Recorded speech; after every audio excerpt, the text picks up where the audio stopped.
Excuse me, we are having someone from the US. He's going to be talking to us. He has been following our live stream, and he has been seeing what's happening here.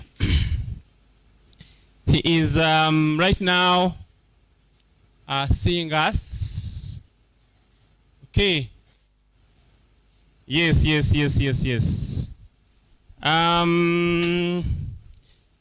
Just a second so that the audio can go through. Yeah, let me have the audio.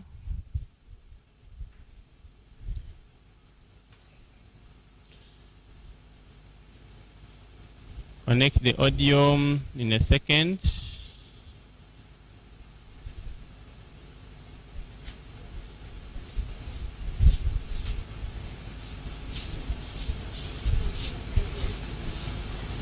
So as you come in, please settle. We are going to be listening in briefly.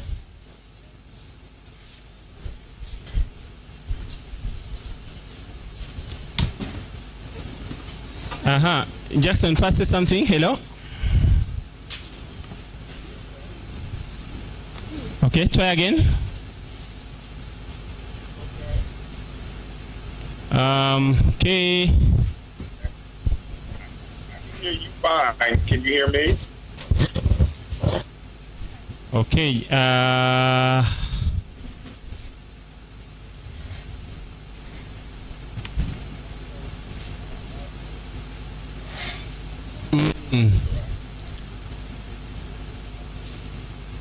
Okay, try again.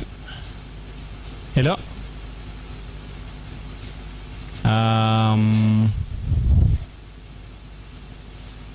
Okay, hello. Yes, I'm still here. Yes, we can hear you. We can hear you now. Perfect. Okay, awesome. Okay. Good to hear. Good to hear. Hey, everybody. Greetings from the United States. I'm William Jackson. I'm here with my wife, Aida, and we are part of the WordPress community here in the United States. We also, along with being volunteers, we're also teachers. We are web developers.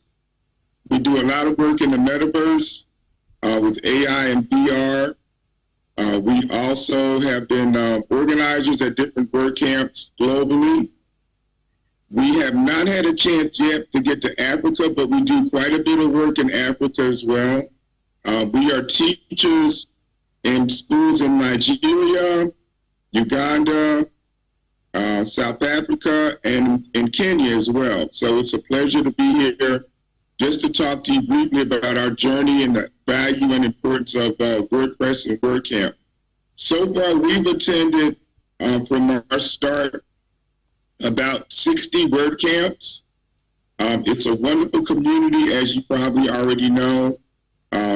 We have our brands, my wife's brand. My wife is Aida. Her brand is Love Built Life. My brand is My Quest to Teach. And as content creators, we like to make sure that our content aligns with the changes in technology. So we are both certified VR teachers. We are also members of the World Metaverse Council, which manages the strategic use and education use of WordPress globally. We are hopefully in the next few months going to be involved in some initiatives with ICT there in Uganda and across Africa to teach VR and AI elements. The really cool thing about VR is you don't always have to use an Oculus. You can use your laptops, you can use your phone, you can use computers to engage in AI and VR elements. We are in the process of working on creating a website that we're sharing that is going to show all the spatial galleries that we've created across Africa for African WordCamp conferences. definitely including Jinja. We have been sharing the link on the YouTube streaming. So if you go to the streaming and you see the link to the spatial galleries, and also in the WhatsApp as well, we've been sharing that content. So it's a pleasure to be here. What I wanted to see if I could do is to share my screen, and many of you probably have not seen the spatial gallery for WordCamp Jinja, and I wanted to take an opportunity to do that to show you actually what it looks like. It's an immersive environment, and the environment is composed of elements that allow people to be avatars in spatial environments. So let me bring this up real quick. Does anybody have any questions that they would like to ask while we're here? Okay, let us have one question or two.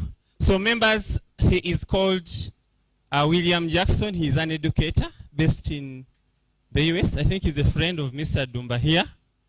And he's passionate about, first of all, in the WordPress ecosystem. Right now, you can see his t-shirt, WordCamp US. Did you attend WordCamp US? Yes, actually, WordCamp US was last week, and Aida was a major speaker there, and I had the honor of being a photographer and volunteering.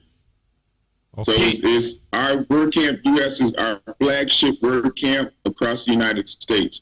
Several months ago, we attended WordCamp Europe in Athens, Greece, and we were the teachers for the kids workshop. And my wife, again, was an organizer there as well. So we're really ingrained in the community and try to stay as active and involved as possible. Okay, thank you very much. So in the audience, we have students. Being a teacher and being an educator, these students have been learning about digital skills, websites. They have learned about, what have you learned? They have learned some coding using Scratch.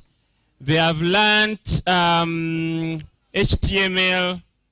They have learned blogging, creating a blog. You have a blog, right?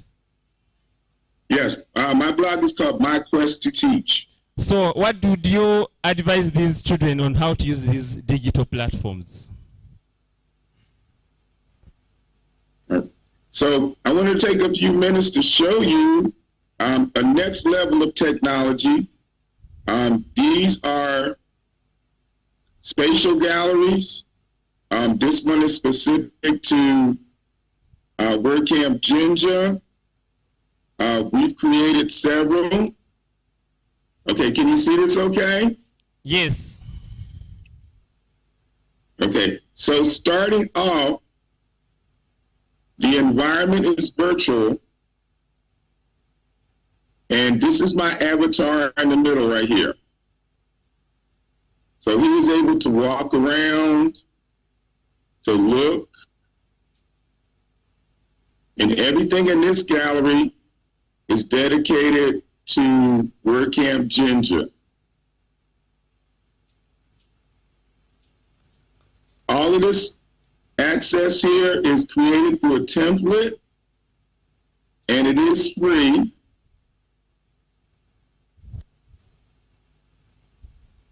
So the circles right here are called portals. When you click on them, they transport you to more information. The graphics that are here were provided by the organizers from WordCamp Jinja. So that way they are posted like in a museum or a gallery.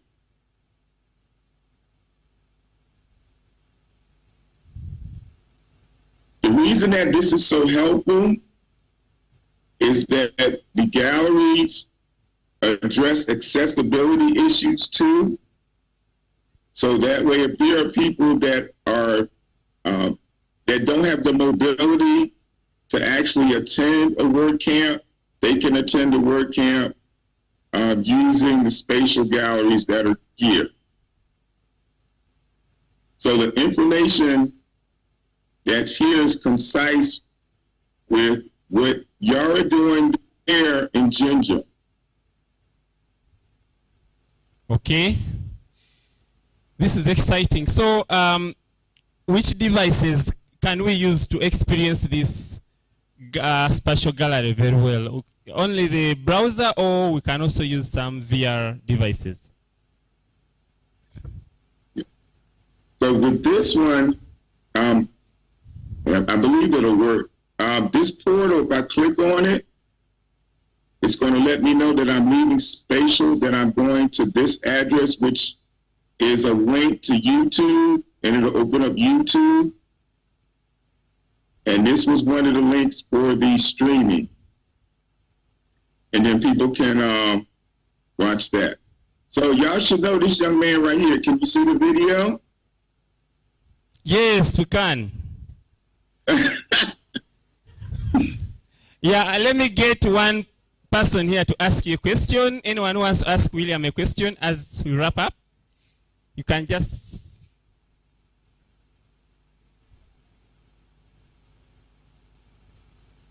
So, like I was saying, let me switch back. Spatial is free. If you go to spatial.io, you're able to, let me stop it right here. You're able to use this. I'll put the address in the chat for those that are interested. And hopefully one day we can have a workshop. Yes, William, there's a question here. There's a question. Yes. Oh, a comment here. Let me bring it back up. Okay. Good afternoon, everyone.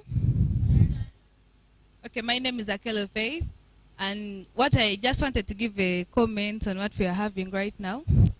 I just want to thank the whole WordCamp program for having us hosting this, and then after seeing what he has been able to come with, at least I can say I've been inspired, and I pray by God's grace I'll be able to also come up with what he has been able to come up with.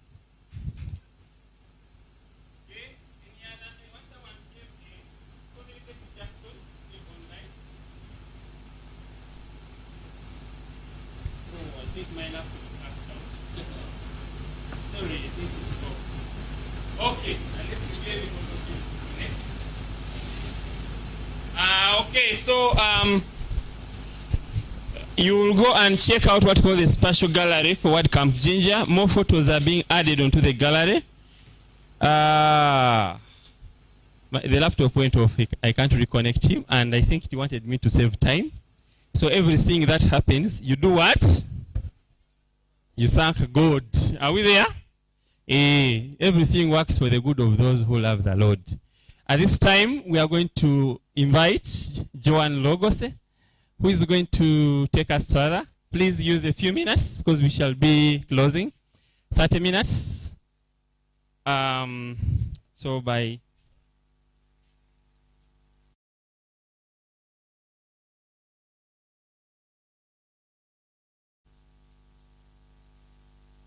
this laptop here. Just left out. Without...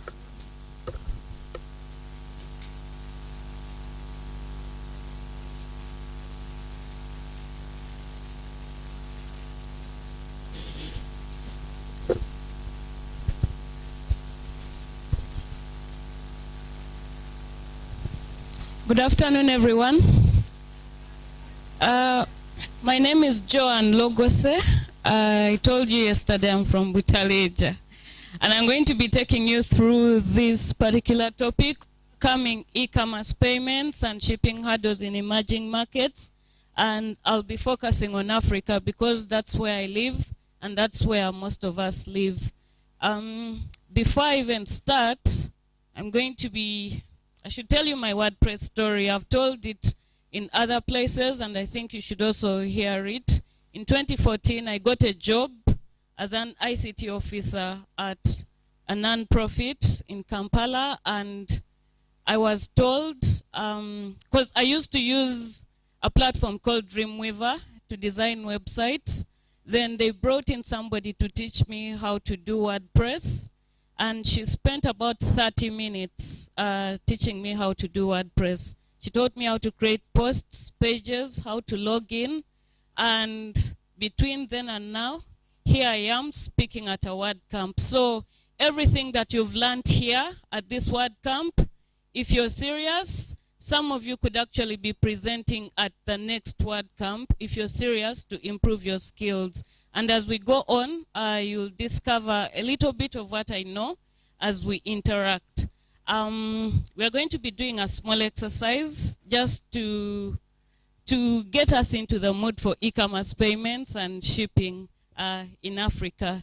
So get your phones and those on the laptops and computers.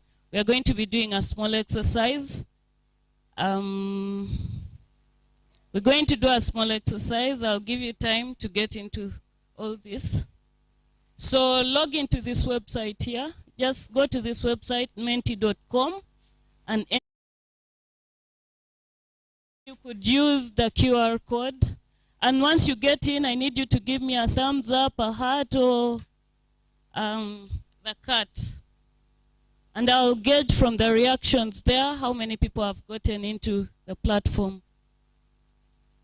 So go to menti.com and enter that code.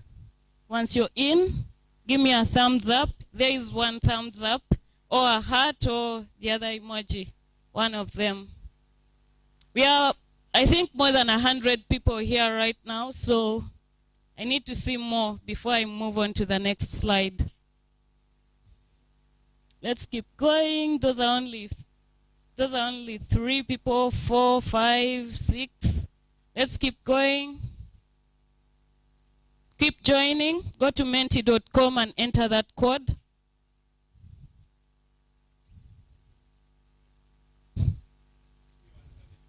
Okay, menti.com, enter that code. I need to see more people. We are over 100 people here right now. I need to see a lot more. Let's keep going. Keep going. Once I get to around 30 people, then we can start. Let's keep going. Keep joining.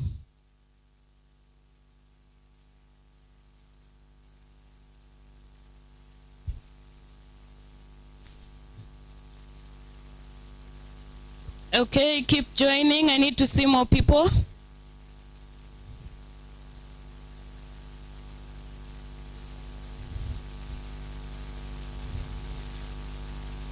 Okay, those are just 24 people. I need to see more people. I think there's a lot more people than this.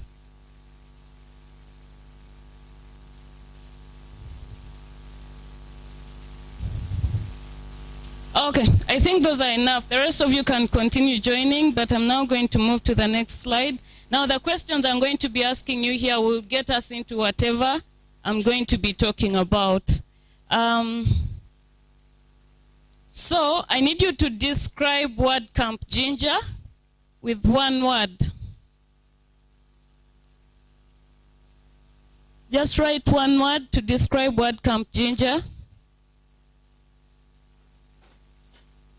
Okay, you can see it's inspiring, amazing, wonderful, fascinating. Let's keep going. Let's keep going. Educative, interesting, fabulous. Okay. Keep going. We want to know what you think about WordCamp Jinja. Okay. Okay. Keep going. Okay, I think those are enough responses for now. I'm going to be moving to the next slide. As you can see, educative is the biggest, so that means most people think that WordCamp Jinja is educative. That's why it's in the center. And I'll move on to the next slide. How did you pay for WordCamp Jinja? How did you pay for WordCamp Jinja?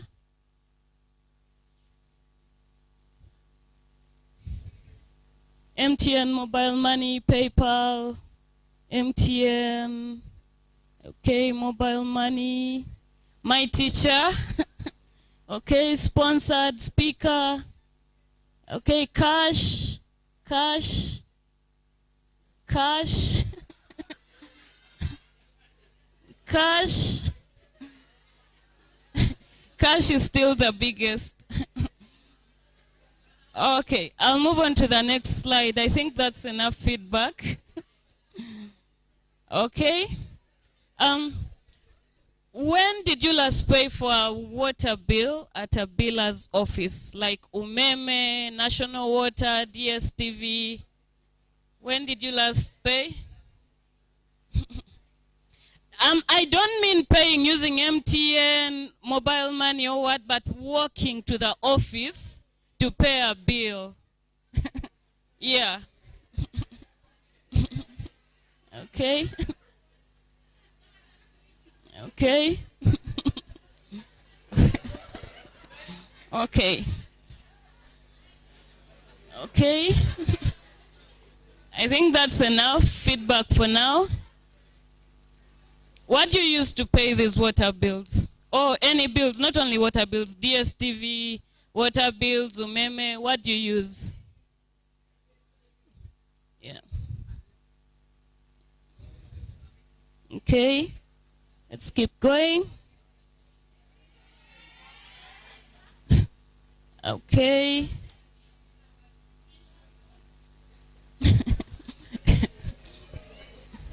There's some people who actually still walk to the biller's office to pay. Does that even still work?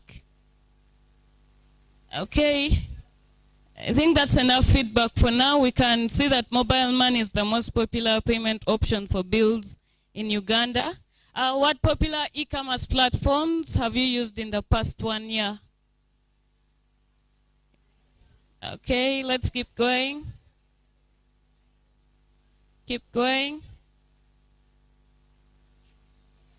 Okay, so we can see that Jumia is the most popular e-commerce platform, even in Uganda. Okay, I'll move on to the next one. How do you send things around in Uganda or Kenya or the DRC? I know there is somebody here from DRC. How do you send things around? For example, if you want to send your mom something in the village or grandmom, okay? Yes. Okay. Taxi. Keep going.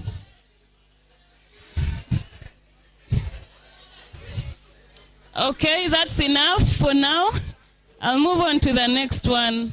Which of these have you used before? Which of these other platforms have you used?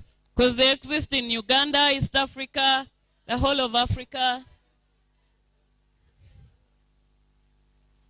Okay.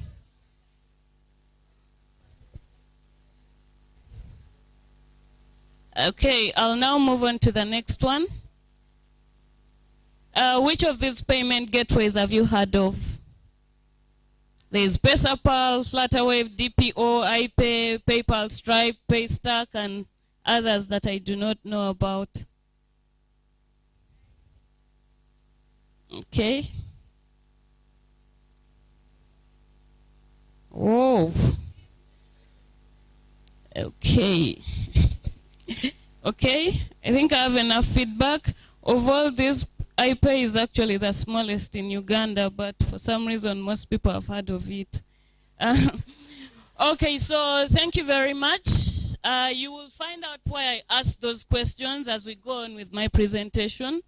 So I'll now go back to my presentation. Now, one of the conversations I had yesterday during lunch was the new curriculum in Uganda, where government is encouraging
Okay, I just need to hear your experience. What challenges have you faced? I need one person who runs and then one person who has used an e-commerce platform, and what challenges you face. Okay. Okay. One of the challenges I've faced is the payment gateways. Okay. And I need another person. If you've used an e-commerce platform, what challenges do you face? So the main challenge first is the limitations in Uganda here. Okay. The payment gateways are so limited, and then the ones available are also hard to implement or integrate with websites. Okay. Thank you very much. And I'll now, those are some of the challenges. For those of you in the WordPress community WhatsApp group, you will agree with me that some of the most heated debates in that group have involved payment gateways. There are people who love Flutterwave, there are people who hate Flutterwave, and all the other payment gateways we have. I know Mr. Dumba here has a particular payment gateway he does not like because of their customer service and so many others. And those are some of the challenges that we face. The biggest challenges in Africa right now when it comes to e-commerce is the payments and shipping. Those are two of the biggest challenges that we have in Africa. Of course, there's others, but we'll integrate them into some of what we are going to talk about earlier. So, just as an overview, Africa has a lot of potential in e-commerce. As we end this discussion later on, I'll show you just two statistics to encourage you. Africa has a lot of potential, but we have challenges that we face, and we are going to be discussing some of those in the next slide. So, what does the landscape in Africa look like? Government policies, first of all, government policies and regulations. In some countries, I'll give you an example. In Uganda, Meta, let me say Facebook, is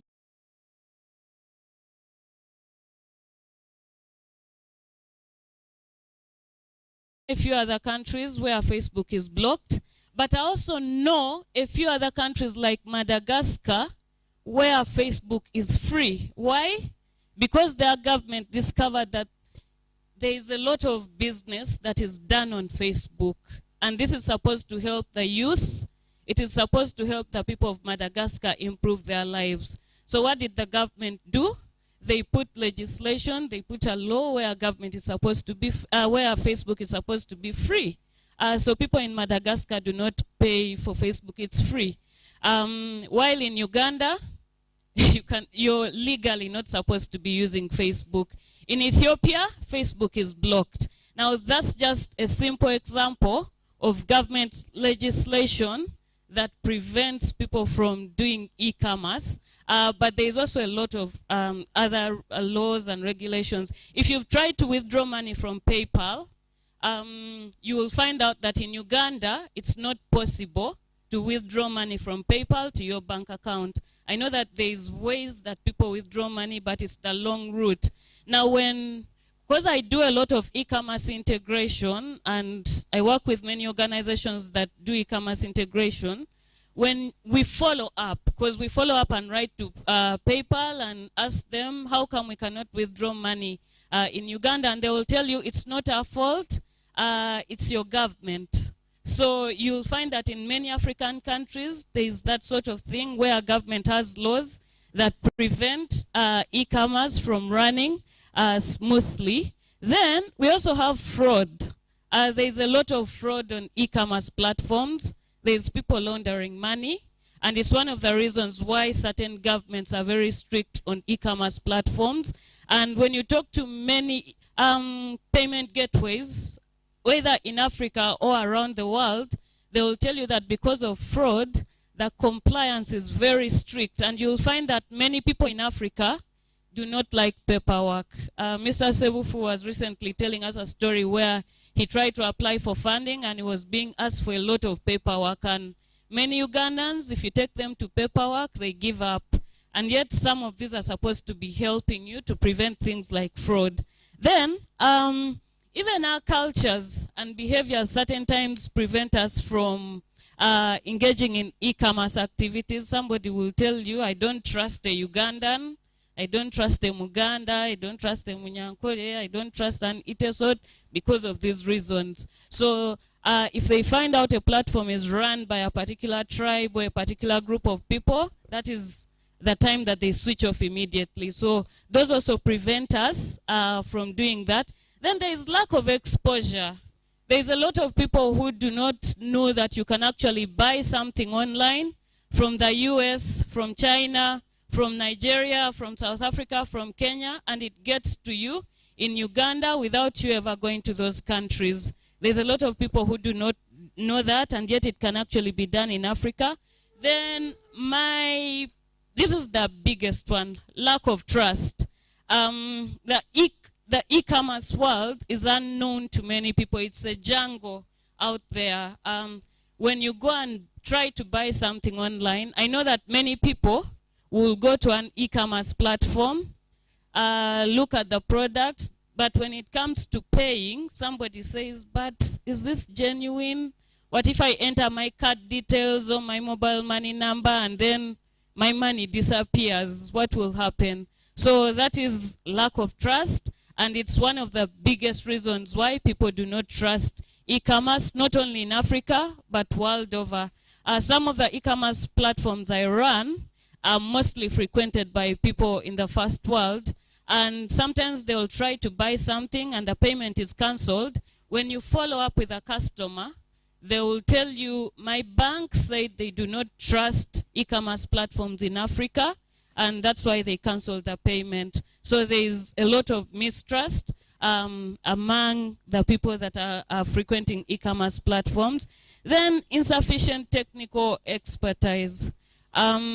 There is a lot that goes on in e-commerce. There is security, there is customer service, there is search engine optimization, there is digital marketing. In order for you to be successful and get to the levels of Amazon, Alibaba, Jumia, I don't want to say all of them are successful. There is some of them that are struggling.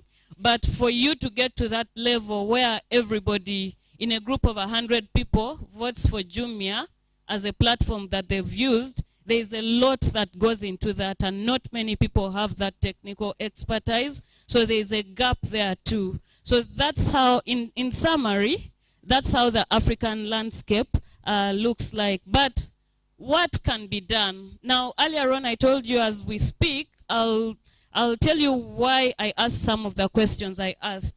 Now, one thing that I've done in the platforms I've worked with is localization and customization, because many of the solutions that we are looking for are within us. We do not have to go and copy what people in the US are doing, what people in Europe are doing, but we can find our own solutions here in Africa, our own solutions here in Uganda, Kenya, Tanzania, let me say the East African community. The solutions do exist here. But how do we get those solutions onto our e-commerce websites that we are trying to build? Now, I told people at WordCamp Kampala, I love WordPress because there's a plugin for just about anything you think about. Anything, just think about anything, there's a plugin. If it's not there, there's a lot of people that can develop a plugin for you. Within 1 week, it's done, or less. There's somebody who can do that. And personally, there's a plugin I use called for customizing either shipping or payment gateways or all the other payment options that we have. There's a plugin called Custom Payment Gateways for WooCommerce. That plugin has been a lifesaver for me because there are solutions that we think of and either we do not have the funds to develop a custom plugin or there is no time. So what do? I go to WooCommerce. We don't have enough time for me to demonstrate that, but we usually go to WooCommerce and type in instructions using that plugin because WooCommerce comes with default payment gateways, but you can customize your own and add them to WooCommerce using that plugin. There's a paid version and there's a free version that you can use. Now, I'm going to be showing you a few examples of payment gateways that people are using in Zambia, Liberia, Uganda, even Emirates, as a big company, has done customization for each of the countries that they're in. When they're in Uganda, if you go to their payment checkout page, they've customized options for Uganda. When you're paying in Kenya, they've customized options for Kenya. So, like I told you, many of the solutions that we are looking for are within us, but we need to find a way to get them onto the e-commerce platforms. And we have developers, we have designers among us in the WordPress community that can help us with that. Then, this is my personal favorite, great customer service. Nothing beats great customer service. If a customer asks you a question, maybe they're asking for a product or they're asking for a payment method, somebody will come to your website and ask you, do you deliver? Or somebody will ask you, do you accept mobile money? And some of the clients I've worked with, a question like that is a gold question. When you set up an e-commerce platform, those are the questions you want to receive from website visitors. But you will find some people will take 5 days before they respond to such a customer. Now that's a customer who has come freely. They want your product and you've taken 5 days without responding. Or after you respond, you're not constantly communicating with the customer, telling them where their product is, whether you've shipped it, whether the payment has come into your mobile money. Now, just like I said, nothing beats customer care. If you're good at your customer care, it will beat any of these other solutions that I'm talking about. Customer care is number one. Then, integrating innovative solutions. Now, that's just like customization. I learned something at, there was a CMS summit in Nairobi. I'd always wanted a name for the SDK push. I'll explain what that is. But I didn't know what it was called until I went for a CMS summit in Nairobi. So what an SDK push is, let me give a small example. Sometimes you've run out of money and maybe you're in Iganga and your mom is in Mbale and she has a mobile money number, but you're here and you cannot go to her. So you go to the mobile money agent and they initiate an instruction. So your mom, wherever she is, just puts in a code and then you can withdraw the money from Iganga where you are. How many of us have done that before? Yeah, so that's a simple basic explanation of what an SDK push is. And that can be put on your e-commerce websites. Unfortunately, not many people running e-commerce are doing this, but that can be integrated onto e-commerce platforms. There are service providers who are already doing it, but we need a lot more of that because those are the simple, basic things that people are doing around us, and that's what people in Africa understand. That's what people in Uganda understand. And if somebody gets onto your e-commerce platform and they are seeing things that they are familiar with, then it increases trust in your e-commerce platform. Then I'll end with this one here. I'll just show you others, but let's look at this for now. Building trust and security. Just like I told you earlier, people do not trust e-commerce platforms. Sometimes because they're not secure, but sometimes they just don't know who you are. So we need to start building trust. And how do we build trust? I told you, great customer service, and there's things you can do to build trust. Other things you can do. Build relationships with your customers. I think that's a whole other topic for a WordCamp. And then, for those of you that do web design and web development a lot, you know what SSL is. There are people who actually go to your websites and check for these things. Then there are trust seals. There are people who go to your websites to check all these things. So those things increase trust. Now I'm going to be showing you a few examples of platforms that have customized products. That is Emirates. Because of internet, I could not demonstrate this, so I just took a screenshot. But this is a screenshot of the Emirates payment page when someone is trying to book a flight. Now, Emirates is an international company, one of the biggest airlines in the world, but look at what they've done. Of course, they have a credit card. They have domestic credit cards, those that work only in Uganda. And they have mobile money there. Imagine a company as big as Emirates has customized local solutions. If Emirates is doing that, who are you not to do customization on your e-commerce website? It means that they realize there is something in mobile money that works for the people within Uganda that you can also do. So do not take these things for granted. You can also do them on your e-commerce websites. Then there's mobile banking. And then there is this at the Emirates office. They're also doing cash payments. So do not take those for granted. Then the other example I have here, for one of the organizations I work with, for them, they take it to another level. They do WhatsApp because they realize there's people who will never understand credit cards and debit cards. Now you ask me, how does WhatsApp do payments? This goes back to customer service. If somebody is not certain of what you're doing, engage them, build a relationship, speak to them, answer their questions through WhatsApp. This person actually completes the order through WhatsApp, and it does work. This is from Zambia, an organization I work with in Zambia. You can see how many payment options they have on their websites. Just like Emirates, you put as many payment or trust DPO, there is bank transfer. They can pay using the bank. They can pay using mobile money.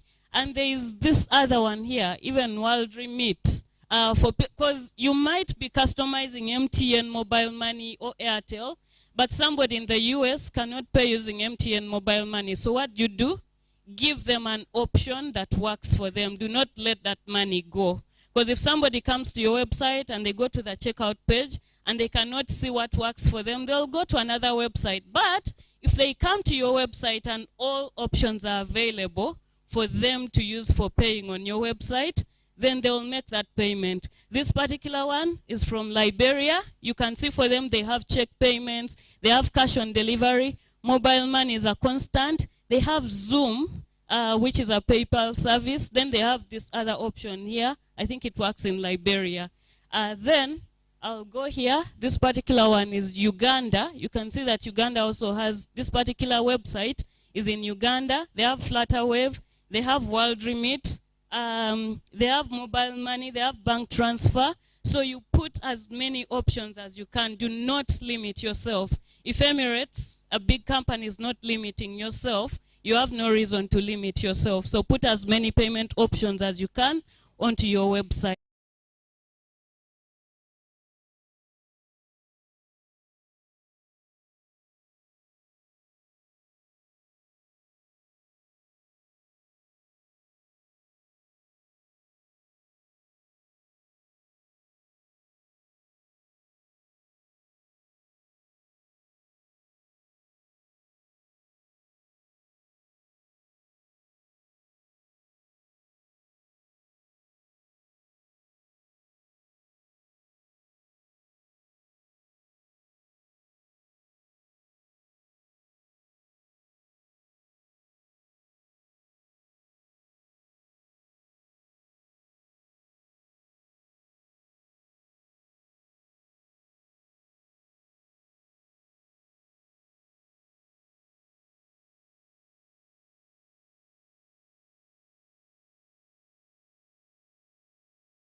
How much money is that in Ugandan shillings? Yeah, so that's a lot of money that could be going through an e-commerce platform just by implementing simple solutions that are found within Africa, that are found within Uganda, that are found within Iganga, or wherever you might be in Uganda. So do not be afraid to try. these solutions in Africa. So you also need to be consistent in what you're doing. Do not answer customers well this week, then next week you switch off. If your platform is off, you need to be monitoring it to see whether it's working or not. And then you have to evolve. Things are constantly changing in the digital world. Now, the representative from Automatic was telling us yesterday there is WooExpress.